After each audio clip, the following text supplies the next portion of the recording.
Today on Broadscast, Kim and I are talking broad topics. What do we got? Sarah Jessica Parker, Sasha Obama, Sprite, and plastic surgery. How far are moms willing to go to get their bodies back? So tune in and stay with us. Broad topics, broad minds, broad hosts, but not just for broads. This is Broadscast with Kim Goldman and Jackie McDougall. Today's Broadscast is brought to you by Amazon.com. I love Amazon.com.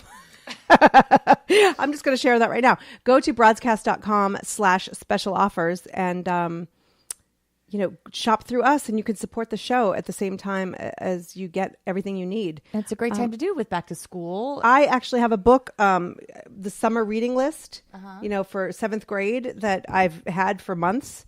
Does 7th grade start next week? It does. So I ordered some books so he could get on that. But you know what my newest obsession is? No. What? The open box stuff. Do you know about this? You're so funny about that you love all because these, I'm cheap? surprise in the mail things. Yeah. Well, because I'm cheap. No. I mean, I'm willing to spend money, but not where I don't have to. So they have, Amazon has a whole open box. You get like another 15% off. Oh, so Things that have been returned right. They're not even used. Maybe they are. Right. No, can't prove it. When you return things to when they charge you to the restocking fee, right? And then they resell what you. Yeah. Well, but they do benefit from that. Yeah. But they do give a discount when you buy something. So right, there are plenty of things and it's still just as guaranteed as if it were not an open box. I do open box. You do? Well, like if I'm in the store, like I'll do things off the shelf. Like if it's like the shelf what's that called? The sample. The sample. Yeah. Yeah. What's that called? What is that called? The thing on the shelf. That thing. The thing the on model, the shelf. The sample. Right. And it's not what the sample. What is wrong with us? This is a good sign of how today's going to go. Yeah. Seriously. We need a third, younger co-host, one who doesn't forget what she's saying all the time. So if you'd like to apply, just talk to us on Facebook. Talk to us on that social media thing, face with the blue thing with and the the book F. and the yeah. Anyway, go to broadscast.com/special offers and scroll down, and there's like a little ad there for the open box stuff, and so you can go through us and get your 15% off, and also support the show at the same time. Win-win. Hi, Kim. Good morning, Jackie McDougall. How are you? Some people are listening and it's not morning for them. Oh, good afternoon. Good Jackie. Middle of the night. Whatever time. I'm okay. I think I've shared before that I have really wackadoodle kinds of dreams. And I had really upsetting dreams again last night. So I'm just I'm still processing them in my head. Oh, no. Yeah, Did I cheat on you? This one was not a violent dream. I've had a couple of violent, scary ones. This one was my friend Michelle, who was already married, was getting married again in this obnoxiously garish wedding. And she had this ring that was just like the size of her hand. And then somehow she and I ended up in an Uber in San Francisco on a train. And then there was nobody on the train. And then she left me and then I got lost and I was running around in my bridesmaid. It was just like this weird. If you're just joining us, Kim is describing a dream. This isn't a real thing. Yeah, but the setting of the dream was something that was familiar to me. Like either it was in another dream, because in the dream I'm like, oh wait, I feel like I've been here before. I know how to get myself home, but I clearly didn't. It was just like I was lost and I was stressed and there was like train crashes and like wow. Yeah, I don't know why. Do you think, though, knowing your friend Michelle, and she got a new tattoo, right? That says Mrs.? She has 2 new tattoos. Oh, yeah. So maybe, it was fresh in your head that she's married. And so your subconscious I don't know is I don't know that the dream was about Michelle's wedding. I think that it was like all the other subconscious stuff that right. Being stranded, being lost, being stuck on an abandoned train. Like I think there's lots Do you think of Michelle getting married makes you feel like you're the only one left single? Look at him. Totally. Wow. Well, I'm sorry. You brought it up. Shut the show down. No, I'm not shutting it down at all, but I'm serious. No, I wasn't thinking that at all. I think it was that I'm feeling like lost in my life a little bit, or like that I'm chasing myself around in it. Like, geez, Jackie. Well, no, I'm all right. We had a really listen. If you don't want dream interpretation happening here on Broadscast, don't talk about your dreams. This is just always your way of getting in there that I'm single. Well, yesterday you and I had a really interesting conversation off the air. Yes. Okay. We had a really interesting conversation off the air about like finding ourselves in our 40s and like, you know, seizing new moments and new opportunities. And like, so I'm thinking that, you know, based on that conversation, it was probably a departure from that a little bit. Like, you know. Interesting. Yeah. Wow. It could be that. It could be that. I'm being told that we have some mic issues. By who? Oh, it's like a little poppity pops. Okay. So anyway. Is that Emma telling us that when she's sitting Emma. right here in the room? She texted me. She's right in the room and she texted me. Oh, I think it's better. Emma, you could just say, ladies, I can't hear you. But she's not on the mic, so I think it's better. So let's talk about some broad topics, because later on in the show, we are actually going to discuss, you and I left the studio a little while back. Oh, we did. We went on a field trip. And in a car. And talked to other car people. That was paid for us. That was a nice perk. Yes. And we were invited to an event, and we want to talk about that a little bit later.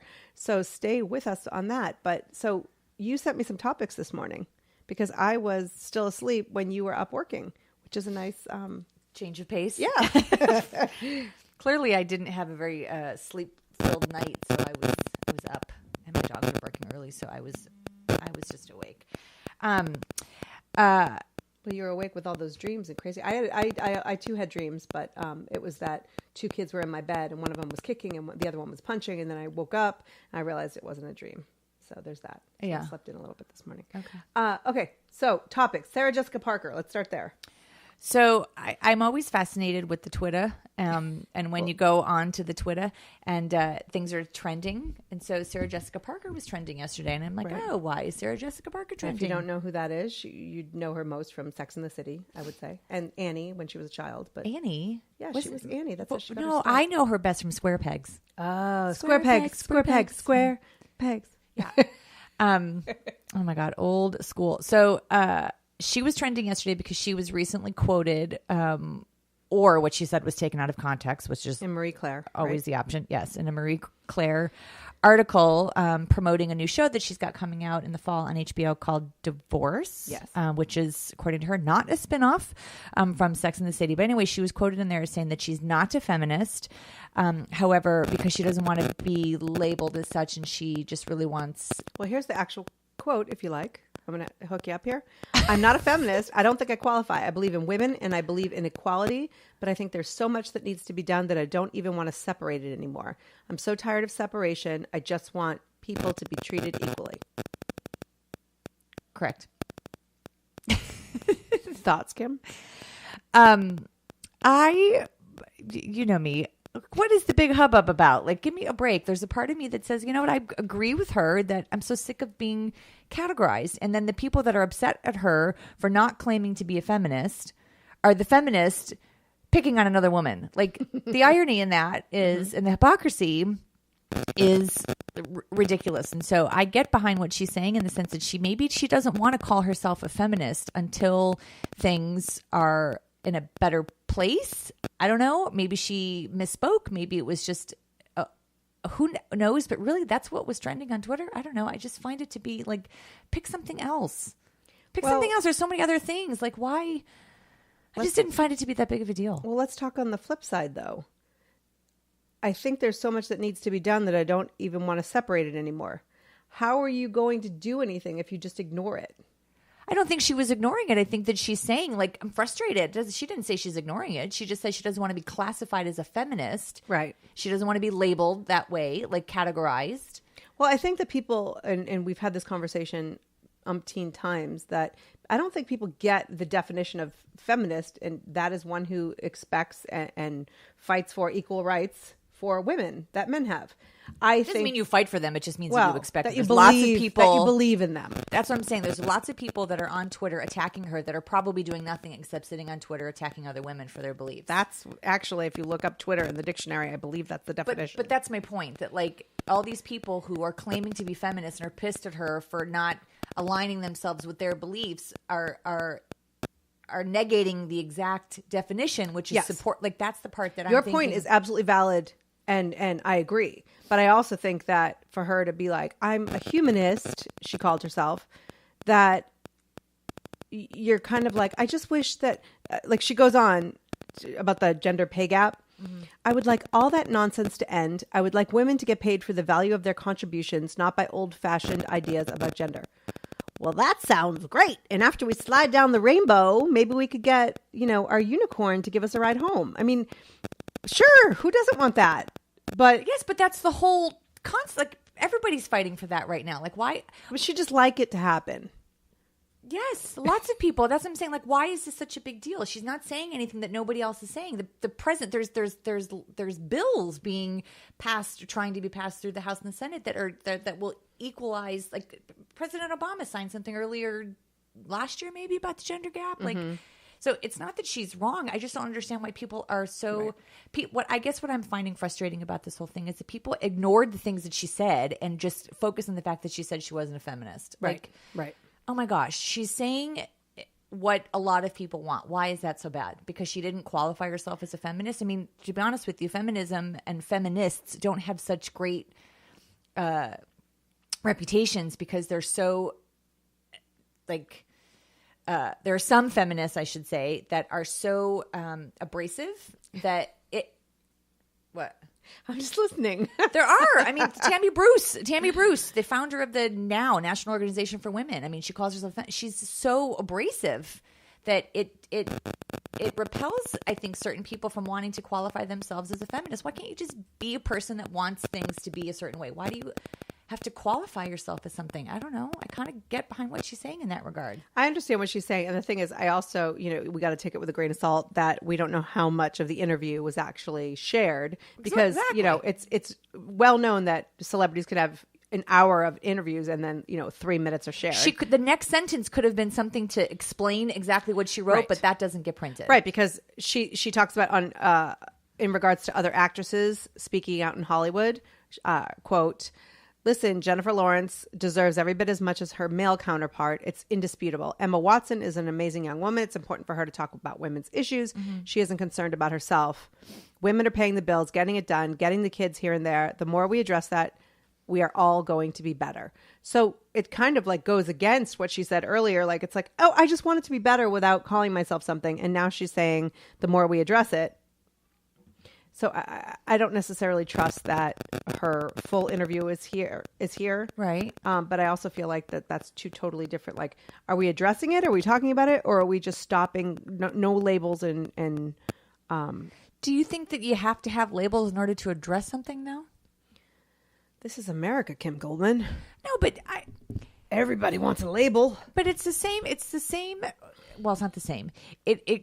We talked about this on a previous show on how some people are saying Hillary Clinton shouldn't be capitalizing on the fact that she's a woman and she should just be the most qualified person for the job and stop harping on the fact that she's the woman. But yet other people, you disagree? Mm-hmm. Yeah. So I just like, sometimes we want it to be about equal. Sometimes we don't want it to be about equal. Sometimes we want it to be that it's because you're a woman. Sometimes we don't want it to be because you're a woman. Like, I can't figure out what people want. Like, I want you to pay me the same amount of money as you open my door.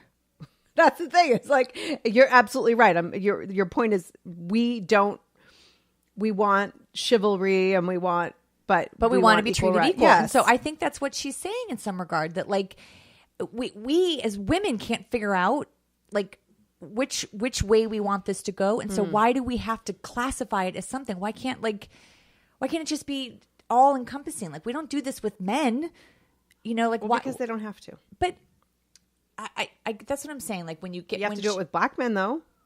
I mean, you don't have to. We choose to, is what I'm saying. So I think we're not talking about black men. We're talking about women here. So okay. she's riding both sides, and I can understand that because I feel like a part of her saying I'm a humanist. I don't want to separate out the female part of it, but I want it to be equal because I don't want it to be because I'm a woman. Like, so I can appreciate what she's saying in some regard. And so feminism is that you want it to be equal. So why is it just the fact that she's saying I'm not a feminist? Like, maybe she doesn't want to be called a feminist. She just, and you have no idea that interviewer weren't, say that they didn't say before, like, okay, so feminism, a lot of people think it's blah, blah, blah. And then she's responding to that. Like that. I always go back to that.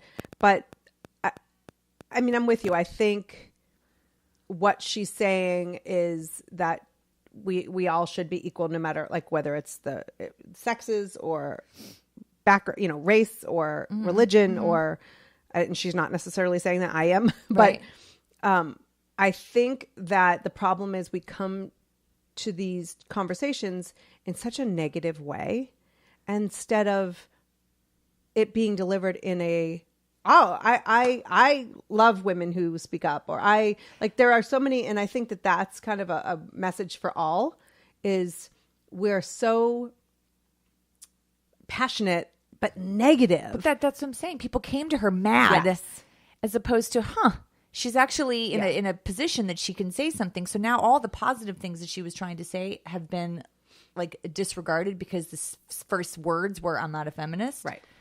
Like, my God. Yeah. I don't know. I'm so and we don't even know what her definition is of it. So anyway, but you're right. Like Twitter is just like, hey, what can we take? I mean, you've experienced this on Twitter. Yes, which is why I guess I get defensive a little bit when I see stuff like this, because there have been a gazillion times that I've been misquoted, or the rest of my sentence didn't get printed, or they stopped filming. I mean, I've been told before. I did an interview. I was so smart in my interview.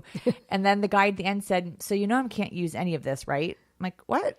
He's like, I can't use any of the really smart things that you just said because it doesn't fit the narrative of what the show is about. Right. I've been told that so many times. Mm-hmm. I know that in editing purposes, you do it too in your promo. And I don't mean that negatively, but you have to. Yeah. Right now, you'd have to edit me because I'm rambling, and so at some point, that's why we're live, Kim. But I get frustrated because things get taken out of context. The people that are writing the article have a purpose behind what they want to write. You have editors that come in and say, you know what, we don't need that whole paragraph. Let's cut here, cut here, cut here. Well, the cut here, cut here, cut here could have been the most compelling part of what the interviewee wanted to say. Right. But that doesn't sell the magazine. Hence why Sarah Jessica Parker was trending on Twitter yesterday about being not a feminist.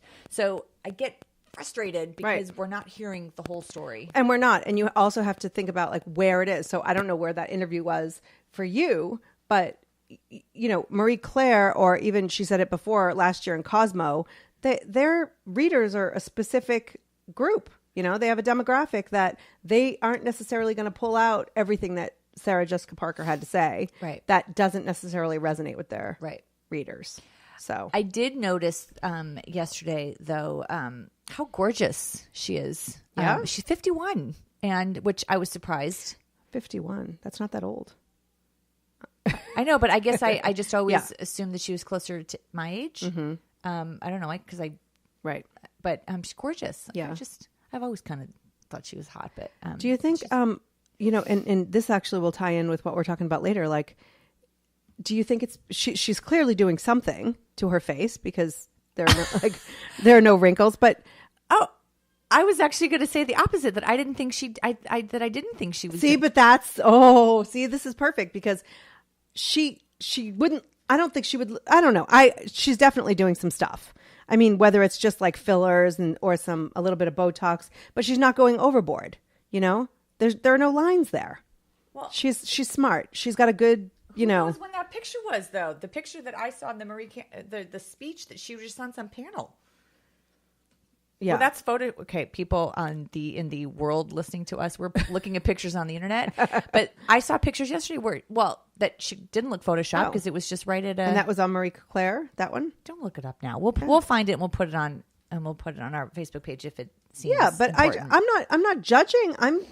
I'm saying that she probably had, some work, but also these pictures are always so airbrushed. That's anyway. What I'm saying that So her doctor either did it or she totally had Botox. She has Botox. Whatever.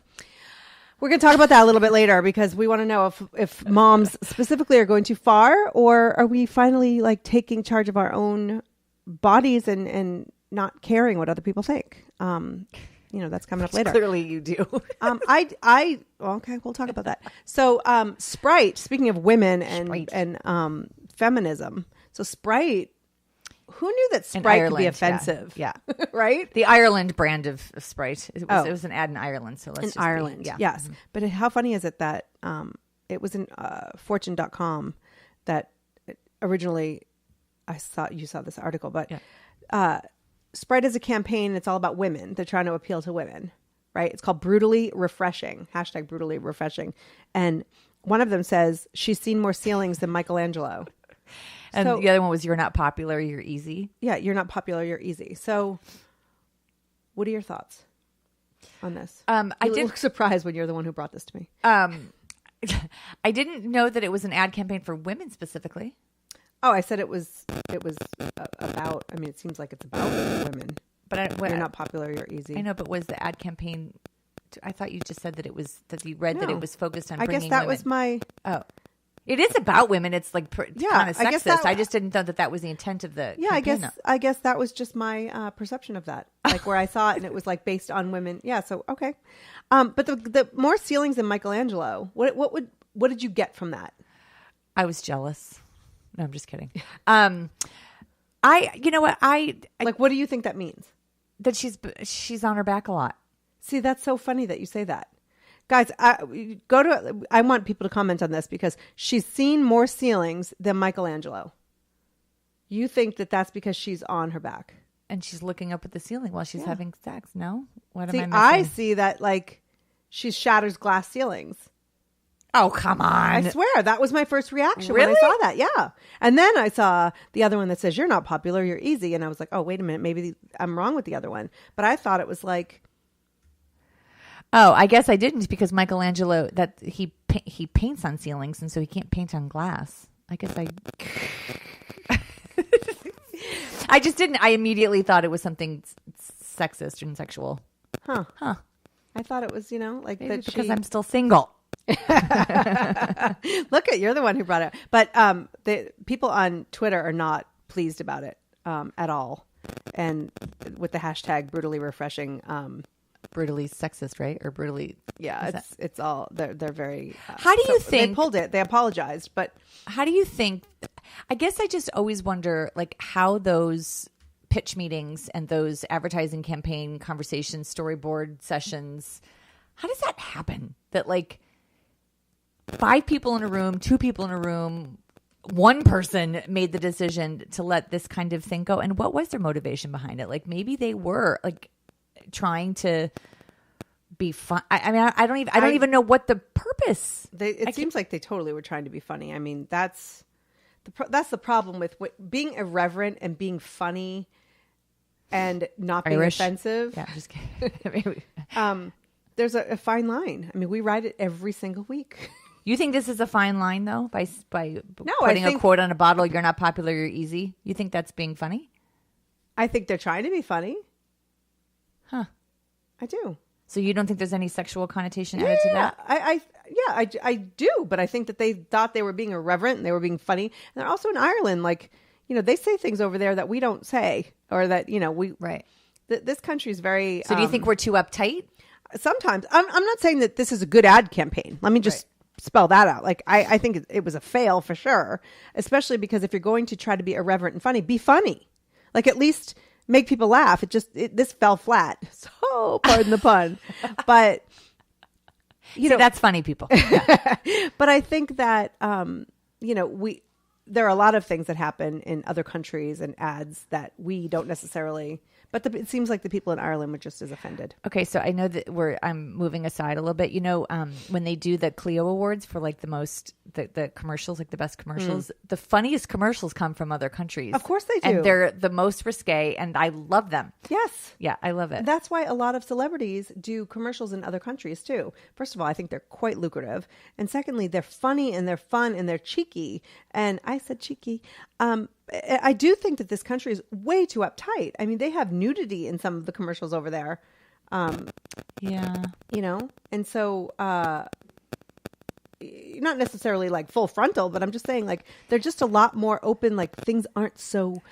Do you remember the commercial? I don't know if it was during the Super Bowl last year with the Fiat and the little blue pill that popped out the window for the old man that had the blue pill, and he had a hot woman in his room, and then the pill. I don't remember that. And it went through the cities of Italy or Spain or something, and it landed in the Fiat, and then the Fiat took off. It was, I'm not narrating it very well, but the commercial was hilarious. And my son's like, I don't get it. And I'm like, okay, so we're having the conversation about the little blue pill. Well, you know, and it's okay for kids to not get it sometimes. I mean, he gets it, and he's actually used it again. He the pill? No, he's talked about with the pill with his friends, and they're like, oh. Yeah, they're explaining what it is, and I'm like, Sam. He's like, well, it's when a man can't keep his boner. I'm like, Sam. Oh my gosh. Your kid. Well, that's true. Yeah, keep your child away from my children because I'm not ready for these conversations. Oh, they're having them whether Listen, my son's the tame one compared to some things I've heard. Hey, speaking of nudity, though, we did you see the Orlando Bloom thing on Twitter? Did you see Orlando Blooming on Twitter? Did you see Orlando Bloom's thing? I did not. So Orlando Bloom was on vacation, paddleboarding. Bloom again? He is an actor. You know who Orlando Bloom is. I'm going to look him up. Can't remember what he's done. But he's one of those people who's famous that like... He's like Dirty Hot, right? Lord of the Rings, I think was one of the... yeah. Can you get something a little bit more in my wheelhouse? Troy, The Hobbit. Yeah, all right, whatever. Yeah. He's dating Katy Perry, and they were off in Italy, and they were paddleboarding, and he was nude. And so there were pictures. And they were all over Twitter. And one of our Broad Squad members yesterday was posting that she thought it was like, why are you looking at this? Isn't this wrong? This is wrong. And we should have actually had her on. But this is wrong to be sharing pictures of him. And that's sharing the paparazzi. Well, people on Twitter, and like it's everywhere, right? And so you don't even have to look for the picture. You could just be on Twitter and see the photos without There's having no to gray click box on on anything. it? There's no gray box? It depends on, who's posting it. So, so she just, I'm going to actually pull that up, exactly what she said. But, she was totally against the idea that it was on the internet and that this is his private space. And agreed. Tell me about that a little bit. You always laugh when I ask for your opinion. Well, because I don't know anything, and then you leave me, and then you go off doing something. I'm like, hello. Because I do think this is private moments, and I don't understand why that's something that we feel like we need to share and discuss. And I mean, how would other people feel like in the middle of Indiana if they got their pictures in their nude beach, if there is a nude beach in Indiana, being shared all over the internet? I mean, just because he's a celebrity doesn't mean that he has different privacy rights than we do when it comes to nudity and having an intimate moment with a partner. Like, why is that interesting? I guess is what I'm saying. Like, I could care less.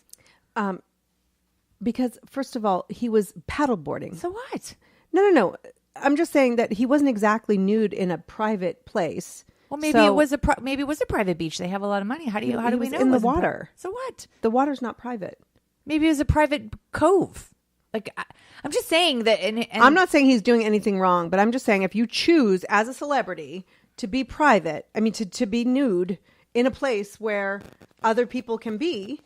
I mean, if he were in his backyard, that would be totally different to me because that's messed up. I don't think it's wrong. I mean, I think that, yes, when you put yourself in a situation that you know that there's that for celebrities, they know that they're probably being followed. And I guess what I'm saying is I don't understand why people want to see that and why they are sharing it. Like, that's the part. Like, I think he should be expected that he's going to be filmed, but like, why do people care about that? Because I think that people like nudity and he's good looking. Really? You don't think they're just being exploitive and judging and shaming him? I don't think there was. I honestly, when I didn't see anything about it, so I'm not sure what. I didn't see a lot of judging or shaming at all. I think people were he made their day. Oh, I think people were. We'll just right. But you started this by saying that the person you're a member of our Broad Squad. Yeah, she was saying that like it's wrong for anybody to share or look at any other photos that aren't authorized online, that it's wrong. Like if this were a woman, like, but this is, I mean, what's the name of Erin Andrews? You know, she was in a hotel room and somebody was like spying on her. That's messed up. That's, you know, but I think that when you are somebody, clearly Orlando Bloom was very comfortable with his body, and he's on vacation with Katy Perry, two totally famous people. And, you know, I just think when you're nude, you know, do I think it's right that someone takes pictures of him? Not necessarily, but the paparazzi is not really known for their morals, you know? So anyway, I'm just curious what people think of that. So, but we have to go to a break and we're going to come right back. That's pretty. Stick around. Stick around. You're listening to Broadscast with Kim Goldman and Jackie McDougall. They're huge in anywhere other than somewhere that you've been before. Why should you become a Broadscast sponsor? Broad multimedia exposure, including radio, web, iTunes, YouTube, and social media sites like Facebook, Twitter, and Instagram. A quick, easy way to reach your target demo, women. Exclusive, limited time only, affordable introductory rates. Plus 20 years experience in on-air and online marketing. We produce your one-of-a-kind creative in-house, saving you time and money. For more on becoming a Broadscast sponsor, visit broadscast.com today. Welcome back to Broadscast. We're very passionate in that ad. Yeah. So become a sponsor today. Speaking of sponsor, thanks to Amazon.com, you can go to get some awesome deals for back to school. Head to broadscast.com/special offers, where you can find some cool offers from Amazon and Ebates and BarkBox and a host of other I think we should sponsors. I think we should have a show. Maybe we'll do this on YouTube. We should just drink a bottle of wine and then try to just okay, that's what we're gonna do. And see. Yeah, I'm sorry, that was the end, right? Just drink a bottle. No, and then try to say BarkBox 20 times. BarkBox. Yeah, and all of their and Stitch Fix and speaker. Yes. Anyway, so if you're just joining us, you're listening to Broadscast with Kim Goldman and Jackie McDougall. You can subscribe to our show on iTunes. Listen to us live twice a week. So just head to broadscast.com/where to find us, and you can find a whole slew of places to either download us later or listen live, get in on the action. So it's the most action you've had all week. Oh, so the Obama girls have been trending. Just Sasha, right? Well, no, Malia, remember she was trending because she was right. lifting her sweatshirt or twerking, which I watched the video, by the way. Malia is she was at the older Lollapalooza. one. Yeah. So we talked about that earlier in the week. We did. Yeah. So Sasha was trending on Twitter yesterday because apparently the 15-year-old is working for a living. She's got a summer job at some seafood restaurant on Martha's. Is it in Martha? On Martha's Vineyard in Massachusetts. And the internet was like, she's taking jobs away from other people that could have a job. And I was like, really? Yes, because the less fortunate are sitting on Martha's Vineyard, taking the ferry over and working at the clam shop. But they were like, you know, the article was, you know, that she took a regular old teenage job during the summer serving fish or whatever. And I can't. What is that? You sent me a quote that somebody said the less fortunate people should have gotten it with unemployment rates being what they are. Yeah, but I'm laughing because then people were saying that because the article was saying that it was a summer job, you know, that she was just like a cashier, that was belittling the older people that have a job that's just like that. I'm like, because why are they reducing it to just what a teenager would get? Because there are some adults that are so you know, in need of work that they take those kinds of jobs. I'm like, oh my God, people. Why can't it be somebody's job? If she wasn't working, they would think that she's lazy. Totally. Right? Yes. Like, and she's a privileged, you know. Here we have a girl who has literally grown up in the White House with everything that she wants or could want at her fingertips. And her parents, one of them being the president of the United States, are teaching her the value of $1 and you know, work ethic. And she's getting a job at 15 years old for the summer. Right. I'm sorry. Why are we pissed? Yeah. And then there was a picture of her like behind the cash register and she was just looking at it and somebody posted that on the internet and then they said, oh, look how confused she is. I'm like, in a still photo? Yeah. But I was like, you know, this is when I look at people and how they respond to this kind of stuff, and I'm embarrassed sometimes.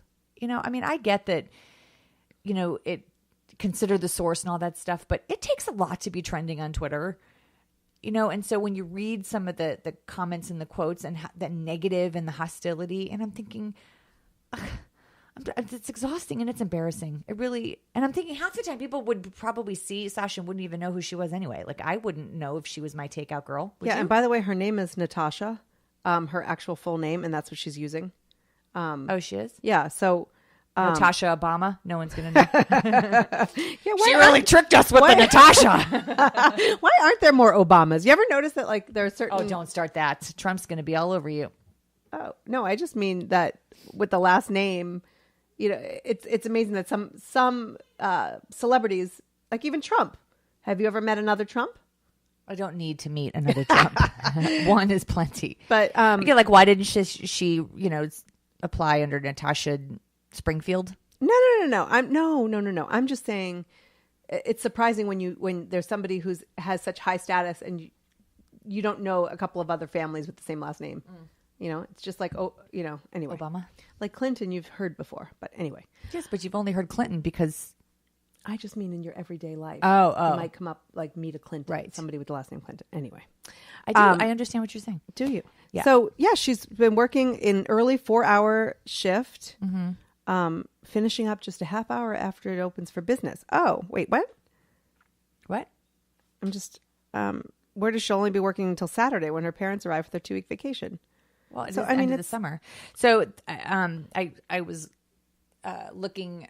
I was reading this article, and at the bottom of the article, one of the articles I was reading, it said that as a teenager, Donald Trump Jr. worked as a dock attendant at his father's marina at Trump Castle in Atlantic City. Trump Castle? Yeah. Oh. What? That's a thing? Have you met the Trumps? Everything's a castle. Everything is huge. Huge. That's a little Arnold Schwarzenegger-y. Listen, I don't think when you're employed by your parents, it qualifies as the same thing as when you go out and you get a job right. But anyway, I just don't understand when people are so uppity. Yeah, and I'm sure that restaurant is pretty thrilled that, Natasha Springfield is working there. You're funny. That's for you, Woody. So, Natasha Springfield.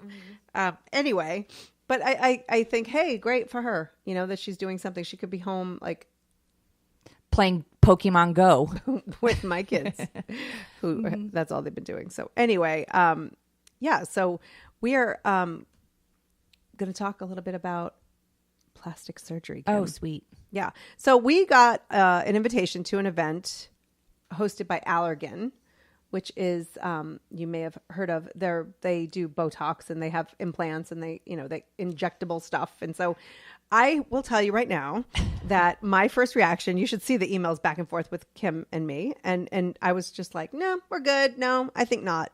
And you opened my mind. You broadened my mind to look at this in a different way.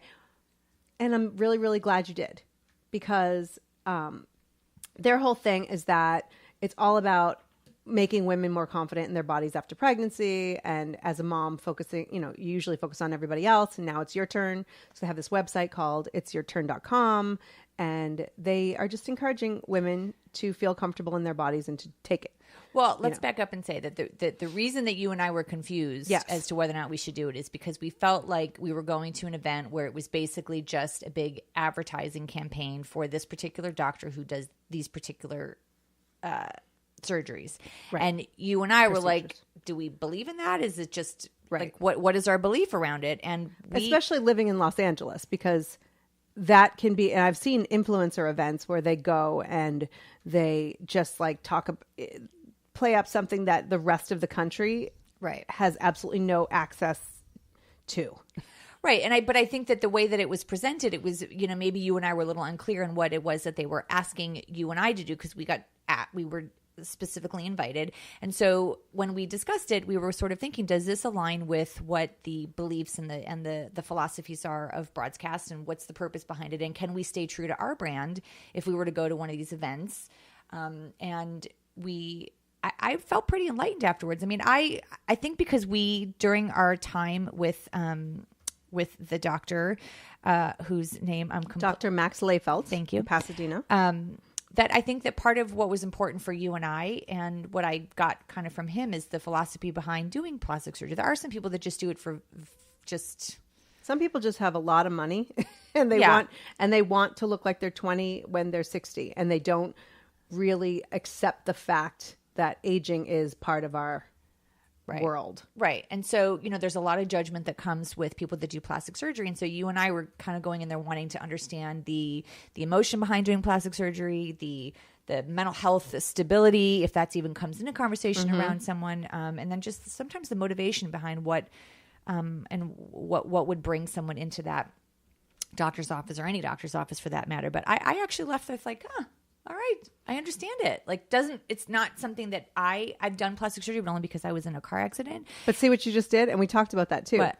Because you were in a car accident, you had plastic surgery, and just like I've had breast implants, and because I had a double mastectomy, and we automatically as women do that. Like, I mean, I know you were just telling the story, but I had plastic surgery because I was in a car accident. Like, it's like there's a stigma there as far as when we do things for necessity, or not even necessity, but because something happened right that was out of our control, and doing it just to feel better about ourselves. And I think that's what this whole thing kind of enlightened, at least me, right, to like, hey, why is this a judgment? Well, I was going to finish saying though that I've done plastic surgery because my face was mangled. But for me, it's not something that I'm open to doing right now, but it doesn't mean that I wouldn't change my mind later. And, we even talked about this with the doctor, that I did have the doctor tell me that they could fix certain things on me. And that was where I said to you, like, I'm curious as to what motivates some doctors to do that and others not. Because I had a plastic surgeon who died. But he looked me up and down one time and he says, I could fix this, I could fix that, I could move this, I could up this, make this bigger. And I was like, oh, right. And then I did have someone say they could continue to fix my face, and a part of me at first was like, what's wrong with my face? And then another part of me is like, oh, maybe I need to fix it. We talked to the doctor about that a little bit. I'm going to play part of that interview. And we also, you also talk about your chest or lack thereof, and your decision to do or not to do something about that. So let's listen. Jackie and I wanted to come here today, that it wasn't just about learning about your product, obviously, and it's really about, for our audience, advocating for women's health, advocating for purpose, and wanting to understand where people get motivated. Like, my son even will say to me, Mom, you're an NA, like not applicable. Like, we joke, even my son, he's 12. But like at this point, like, I'm fine. I have a lot of people that will tell me, you could fix that. I'm like, it's not a problem. But I'm good. Yeah. But you're teaching your son that this is what you were given, and if you wanted to get implants, that is also your choice. And that's I really do like this, because that's your choice, or not to do it is your choice. But I think especially for moms in raising kids, we need to send that message that we're taking control of ourselves. Yeah. And we're good. We're better than good the way we are. But I don't think anybody should ever go and get implants teaching their children, or even feeling like I have to be better. Yeah. No, I think that's a good point. And many times for the moms that we see, it's not that they're trying to fundamentally change something about themselves, other than, I remember how I was. Right. And I kind of want to get back there. It's not like I need to be dramatically different. It's just like, I've lost volume here, and my body has kind of suffered and been through a battle here, and I'm ready to give back a little bit to myself, and just sort of being, almost looking at it more like it's restorative. But to your point, I think that, having the conversation, and if it's right for the right patient, great. And if it's not something that is appropriate, that's great too. Right. It's wonderful to know at least the options, and then if it makes sense for you, fabulous. And making sure that it is proportionate and natural, depending on what the patient is looking for, is lovely. But I think to your point as well, like, you need to be respectful of patients in terms of what their concerns are. And that's, again, like when I sit down with the patient, I go, how can I help you? What are your concerns? Right. I don't be like, because you could be like, well, look at your ears and what's going on here, and for one thing, and you're like, I can fix that. That's not why I'm here. I think I liken it to, I had someone come to my house once. I'm like, I really want you to help me change the color of this wall. And they're like, well, what about that wall, and that wall, and that wall? I'm like, oh, by the end of the thing, I had repainted my entire house, and I sort of, that's the analogy that I'm using with this situation. So I have a question. When you just talked about the restorative element for women that want to kind of go back to where they were before they have kids, how do you then balance what happens with natural age and gravity? Yeah. Like how does that fit? How does that fit? I think that the way to think about that is that, we're constantly changing. We're constantly, our bodies are changing with time, and it is a continual process. And I think that what I like to inspire patients or instill in patients is really understanding that your body is dynamic. We can make some nice restorative changes. This is maybe the process that is involved. Everybody is unique and different. What you need is, or what you may want is not appropriate for you necessarily. Mm-hmm. But thinking about how to use these technologies in a way that is very strategic for them to achieve what they're looking for, and then understanding that it is a continuum of care. Right, so we're going to be with you on your journey together, because it's almost like weeding the garden. Like it's never done, or you don't live in your house for 40 years and never paint your house or never maintain things. Mm-hmm. So it's really having a conversation and finding a wonderful partner who can work with you in terms of helping you to maintain whatever it is, or slow that process, or just follow along with you and say, hey, I understand, I recognize that this is an issue for you. These are some of the choices. You don't have to do that now. There are some things that are completely non-surgical, like Botox and fillers, or maybe something a little bit more invasive is required. And then all of our patients stay in our practice really for life. Like if you have breast surgery or you have body surgery, we're seeing all of our patients annually to maintain and monitor their health. Right. Basically their breast health, because we recognize that it is a long-term commitment.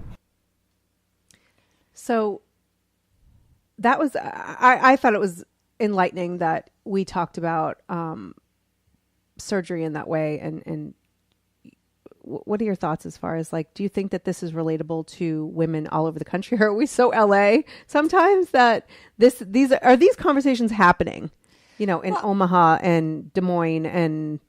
Well, I don't know if you pulled the clip or not, but one of the things that we talked about with the doctor was really about the stigma that's attached. And so I do think that there's conversations that are being had, but I don't know if they're being had in a way that's supportive of women's wanting to make adjustments, and if it's coming from a healthy place, or if it's, that there's an expectation that we have to look a different way, or that we talked at the top of the show with Sarah Jessica Parker. I mean, the first thing was like, oh, she's got to have something done, right.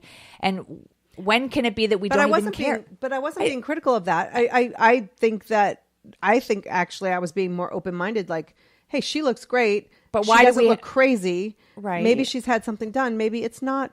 That's my fear, honestly. And we've talked about this a little bit, and I have a bunch of clips, and I'm not sure how many I can get to today.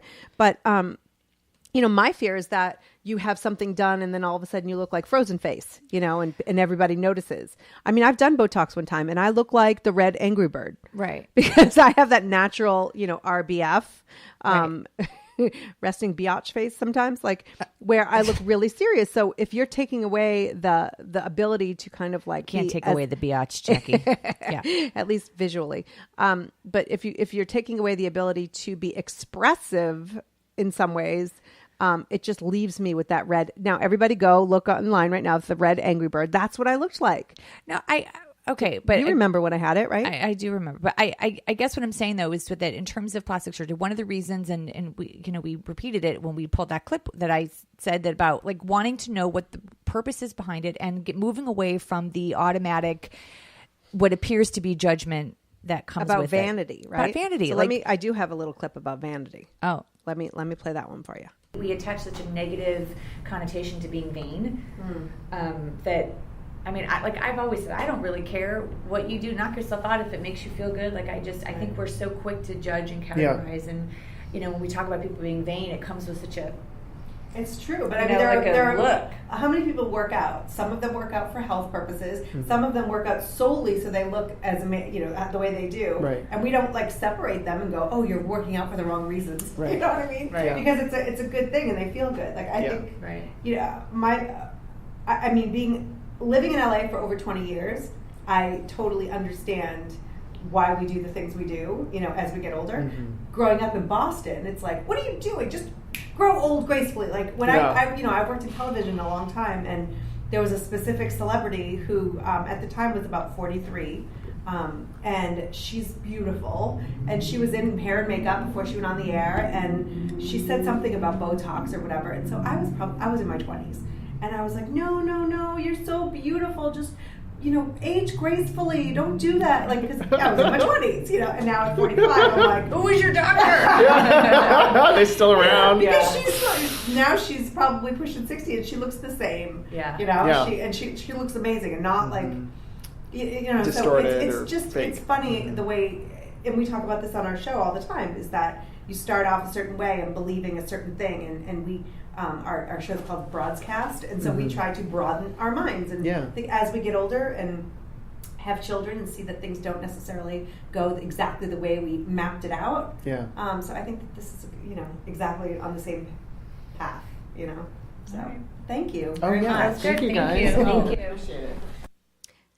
He was very nice. I swear he did do some talking. It wasn't just us. So because we only have 10 minutes left of the show, I mean, we talked about what to ask if you are interested. And we could put some of these clips also up on our website. But we talked about prevention because this isn't necessarily for everybody. And so what are some things that we can do in lieu of, or maybe whether you want to delay any of these procedures or not do them at all. There have to be other things that we can do in our lives. Right. To kind of... Well, we talked a little bit, and again, we can't put the whole interview because we took up a lot of this gentleman's time. But he talked a lot about discussing with people that come into his office, like the motivation behind someone wanting to do it. And, because he has, I asked him, I said, are there people that have come in that have wanted some like crazy things done, that you won't do because you have a personal philosophy? Like, you think about that kid a long time ago that wanted to, that changed his face to look like Justin Bieber. But he said that, that he really does want to understand the motivation behind what people are wanting to do. And at some point it is too much. Like there are lots of people that we see on the news that you're like, wait, how come no one told her to stop? Or him, even. Right. There's definitely men that do plastic surgery, but there are people that look disfigured at some point. And when is it the responsibility of a plastic surgeon to say, I think you can go do what you want to do, but I can't continue to do this in my practice because it goes against my personal ethics and morals. And he did touch on that, and I was appreciative that at least he does have a boundary when it comes to that, because there does come a point where it's not healthy. But then it comes, back down to there's no judgment behind it, but there does come a point where maybe it's not in your best interest, or that there are other things you can do. And we talked a little bit about things that are hereditary versus things that, right? You're making a face. Am I not making sense? No, I'm just trying to figure out which clip it was that I wanted to play with all of that. Oh, well, I wasn't sure. So we specifically asked him, what kind of tips can you give to women? And he said that, like, understand the philosophy of your doctor. Like and that was, I thought, really important, in terms of what your doctor's beliefs are about plastic surgery. Are they someone that is going to look you over and go, I can fix all of these things, even though you didn't come in for any of that? Right. Or right. am I going to have a heartfelt conversation with you about the area that you want to change or to alter or to improve upon, and partner with you, which I thought was really... And he also talks about, like the injectables, the things that aren't necessarily surgery, because I think surgery is very specific for people who want to get, the lift or the tummy tuck or whatever. And there are it's more likely that people even around the country are heading for like the Botox and stuff like that. So let's listen to a little bit of that. You have these people who go overboard, and then funny. That's exactly where I was like, it's totally we've been working on it a long time. Yeah, and then you have the people who are like completely against it and judge anybody who would. But let's be honest, the people who you probably see most are the ones in the middle. Yeah, and they may not be talking about it, and that's okay, because their business not to talk about it. They want to go and maybe lighten things up or not feel. I mean, I always talk about my Harry Potter. You know, it looks like I have like the Harry Potter scar. That's instead cute. of not the 11s, but the you know. And sure, I'd love to soften that up. And so, you know, what do you? I guess my question is like, is that who you're seeing? Is that the people in the middle of the road, and what are they doing, and why are they doing it? And I think that, you know, the motivations are sort of a myriad of different motivations, but fundamentally patients, you know, they want to look and feel their best. And I see patients who have, you know, great ebullient personalities and high energy, and they're like, you know, like, this doesn't match what's inside here. You know, they're like, I need to have that be a little bit more. No. It's cute because I took care of this director, and he was so sweet. He's on this really successful television show and different stuff, and he's like, you know, Max, I got to go and meet with the guys at the studio next week for my next project, and I just don't look the way I feel. Right. You know, and he's like, I just need to look a little bit more, you know, youthful in terms of how I feel. Right. And I think, again, that is all about, we see the vast majority of our patients are moms, you know, and sort of our young ladies or moms in middle age and a little bit older who are just gently trying to slow that process a little bit. Mm-hmm. And you're right, some are very discreet about it. Some are extremely demonstrative about it, you know. It runs the gamut. I recognize that, but I think that doing these things and starting, I always say, you know, just start gently. Mm-hmm. You know, you do not have to do everything initially, especially if you're not familiar with these things. You know, get the information. Botox is going to soften some of the lines. You know, we don't treat everything. Just treat maybe between the eyes initially. See how you like it. Get a feel for it, and then you will sort of understand how we age and get an appreciation for the technologies that you can use in a very discreet way, in a very natural way, and still you can have motion and you can be expressive, but that line, instead of getting deeper and deeper, maybe doesn't get deeper, and maybe now it starts to soften and ultimately goes away. You don't have to go from looking one way to another way overnight. Exactly. Because I think that's the fear, is like looking different. Like I consider it all the time, you know, and I have actually done Botox a couple times, and I did filler once, and my fear was that like everybody would notice, because I'm not a look, I had that done. I'm more of like a, wow, you look like you went on vacation. Yeah, that's really a role. I think a lot of moms are probably like me, in that they just want to feel a little bit better, feel better, not look dramatically different. But a lot of patients will describe it as, you know, I want to look better without having look like something was done. Right. And I think that, again, finding someone who understands that, talks to you about it, helps understand, you know, like, these are the things that we can help you with, and then being mindful of not dramatic changes, because none of these things that we're talking about, or at least for the facial aesthetic stuff, is you know, demonstrably dramatic initially after the first treatment. Mm-hmm. I think is really the key. And then understanding all the different components of aging, like skin texture and color and fine lines, and then volume, and then sun damage, and then recognizing how you can leverage things like Botox and Juvederm fillers, and then some of the skincare products with Skin Medica we particularly like, to help patients really get an overall synergistic improvement. You know, because if you just take care of that one little line, that's great, but there's other things that are aging, you know, and then you're sort of like, well, I look really good here, but you kind of want to maintain that harmony, that facial harmony. I want facial harmony. But that's such a good point, too, that people will go and they'll save up their money and they'll go and get Botox and then, like, you know, fix this one, like, so all of a sudden their one forehead looks and then, but yet, I don't know. I would be okay with that if it was for my butt. I would just focus on my butt, making my butt look great, and then the rest of it can go to... You have a cute butt. I don't have a cute butt in my brain. Yeah, in your brain. Yeah, in my brain. But you know, you talk about how you have great skin, and it's probably, you know, from your dad, because he also doesn't look his age. But, you know, are you against the idea of in 5 years and 10 years, like doing a little? I don't know what I'm going to look like in 5 or 10 years. You know, I guess I don't rule anything out. I think I kind of with natural, you know, but I don't know what I'm going to evolve into, you know, but right now, clearly, you know, I'm feel confident with where I'm at, and whatever it is, you know, I I'd rather spend money on shoes. And then no one's looking at your face. Yeah, they're looking at my shoes. No, but I'm glad we were invited to that event, and I'm grateful that that you opened my mind to it, because I think that's what our show's about, is not stuttering, is about seeing different points of view and just kind of like understanding a little bit, and not just automatically judging or shutting something down. Well, listen, people are still going to judge. I mean, That's what they do. That's what they do. And I think that and that's unfortunate. And that for me was what I kind of wanted to understand with what the motivation and the reason is behind people wanting to make changes to their bodies, and understanding it so that I don't have those feelings either. I don't know that I do, but I want to make sure that I don't. So having an understanding, I don't necessarily have to have it apply to my life, but understanding and education, And that's our job, That's our job. That's our job. So anyway, that's it for today. Kim that was Goldman, it? that's it. Yeah. So follow us on Facebook and Twitter at Broadscast Show. And also, we've got some really cool exclusive stuff happening via email. So go over to broadscast.com and sign up for the newsletter, because there'll be some really cool stuff happening in the future, and we would like for you to know about it first.